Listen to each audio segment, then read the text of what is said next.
மார்கழி உற்சவம் திருப்பாவை. உலகத்தவர் மேற்கொள்ளும் பழமையான நோன்பினை ஆதாரமாக கொண்டு வைணவ சமயத்தின் பேருண்மையை வெளிப்படுத்தும் விதமாக ஆண்டாள் நாச்சியார் திருப்பாவை என்னும் தமிழ் அமுதத்தை தான் பாடி நமக்கு கொடுத்திருக்கிறார். மனித குலம் செழிக்க வழிகாட்டியிருக்கிறார் என்று இன்னும் சிறப்பித்துச் சொல்லலாம். அதனால் நாம் ஒவ்வொருவரும் பகவான் கண்ணனுக்கு ஆட்பட்டு நெருங்கிய நேசம் கொண்டு பெருமாளின் திருவடிப்பேற்றை அடைய வேண்டும் என்பதே ஆண்டாள் பாடிய திருப்பாவையின் நோக்கம்.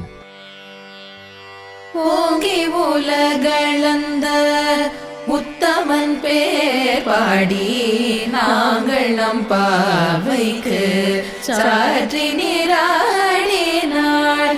ஓங்கி உலகளந்த உத்தமன் பேர் பாடி நாங்கள் நம் பாவைக்கு சாற்றி நீராடினாள். தீங்கின்றி நாடெல்லாம் திங்கள் மும்மாறி பெய்து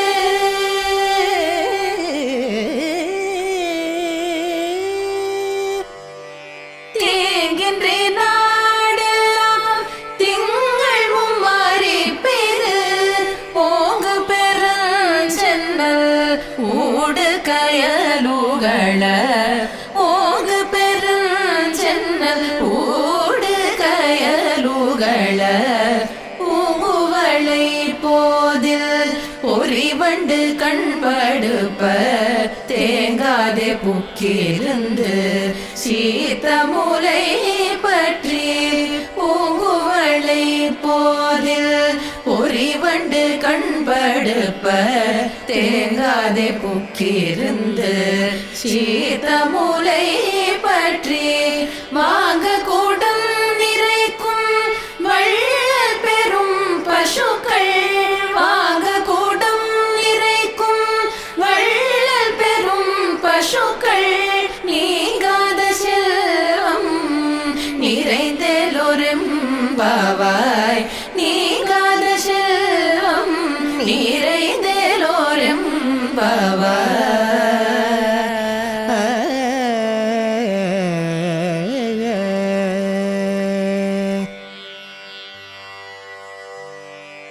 இப்பாடலின் விளக்கத்தை இப்போது பார்ப்போமா?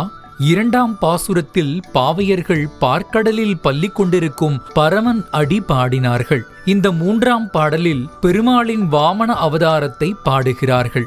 குள்ளனாய் வந்து கள்ளனாய் நின்று 3 அடி மண் கேட்டு மண்ணளந்து விண்ணளந்து 3ஆம் அடியை செருக்குடன் இருந்த மாவிலி சக்கரவர்த்தியின் தலைமீது அழுத்தியவர் திருவிக்கிரமன். அவர் பிறருக்காக தன் வடிவை குறுக்கி தேவர்களையும் மனிதர்களையும் வாழ வைத்ததால் திருவிக்கிரமனை உத்தமன் என்று போற்றுகிறார்கள். அப்படியாக ஓங்கி உலகளந்த உத்தமனாய் விளங்கும் கண்ணனுடைய திருப்பெயரை சொல்வதும் அவனுடைய கல்யாண குணங்களை போற்றுவதும் பெரும் பயன் தரும். அதனால் மாவிலியை வதம் செய்த கண்ணனுடைய திருப்பெயரை பாடிக்கொண்டே நாம சங்கீர்த்தனம் செய்து நீராடி நோன்பு இருக்கிறார்கள். அப்படி செய்வதால் வளங்களும் நலன்களும் கிடைக்கும். அதில் ஒரு நாடு தீங்கின்றி இருந்தால் மட்டும் போதாது, அந்த நாட்டில் மும்மாறி மழை பெய்தால் வளமாக இருக்கும். தொடர்ந்து மழை பெய்தால் நாடெல்லாம் வெள்ளக்காடாகி மக்களும் விலங்குகளும் சிரமப்படுவார்கள். அதனால் 9 நாள் வெயிலும் 1 நாள் மழையும் இருந்தால் தட்பவெப்பம் அளவாக அமையும். அப்படியாக மழை பெய்தால் வயல்களில் மண்வளமும் நீர்வளமும் மிகுந்து நெற்பயிர்கள் நீளமாக வளர்கின்றன. வயல்களில் கயல் மீன்கள் துள்ளி குதிக்கின்றன. வயலோரம் இருக்கும் குவலைப் பூக்களில் வண்டுகள் தேன் குடித்து மயங்கி உறங்குகின்றன. அத்துடன் ஆயர்பாடி பசுக்கள் குடம் குடமாக பால் தரும் வள்ளல் பெரும் பசுக்கள். அதுபோல் குருவும் ஞானத்தால் சீடனின் மனதை நிறைவிக்க வேண்டும்.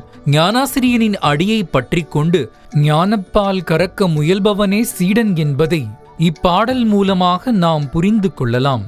ஆன்மீக அன்பர்களே, நாமும் ஓங்கி உலகளந்த உத்தமன் பேர் பாடி பாவை நோன்பை மேற்கொண்டு மார்கழி நீராடினால் மும்மாறி மழை பெய்து நாடு செழிக்கும், நீர்வளம் மிகும், நெல்வளம் உயரும், பசுவளம் சிறக்கும், பால்வளம் பெருக்கும்.